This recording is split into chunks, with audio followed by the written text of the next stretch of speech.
प्रधानमंत्री मोदी भारत आसियान शिखर सम्मेलन में वर्चुअली शामिल हुए। उन्होंने स्वयं न जाकर के वर्चुअली संबोधित किया।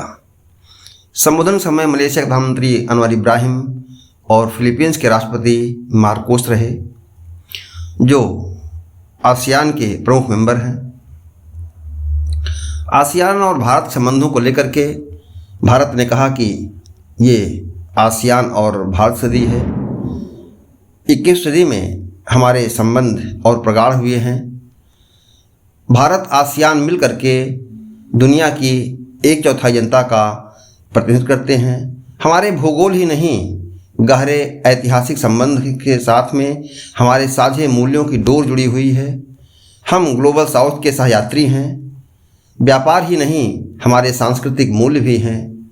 आसियान के साथ भारत एक्ट ईस्ट पॉलिसी के तहत मुख्य स्तंभ के रूप में काम करता है। आसियान ने सतत प्रगतिशीलता के लिए भारत सहयोग करता रहा। भारत आसियान के व्यापार $300 अरब 2030 तक और बढ़ जाने चाहिए, इस पर बात हुई। प्रधानमंत्री मोदी ने कहा कि भारत आसियान की सेंट्रलिटी और उसके इंडो पैसिफिक के दृष्टिकोण का समर्थन करता है। यानी भारत आसियान की केंद्रीयता और इंडो पैसिफिक के उसके दृष्टिकोण हैं, जिसके साझा हित हैं, इसका समर्थन भारत करता है। और 2026 को हम सामुद्रिक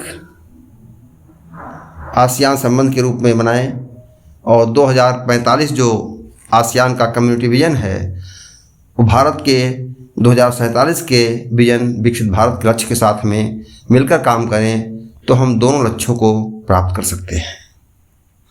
आसियान के साथ में भारत देर में जुड़ा। आसियान की स्थापना 8 अगस्त 1964 को हुई थी और 10 साल तक क्रियाशील नहीं रहा। लेकिन जब अमेरिका वियतनाम युद्ध समाप्त हुआ, उसके बाद आसियान क्रिएटिव हुआ और 1991 के बाद तो आसियान के देश एशिया के टाइगर कहने लगे थे।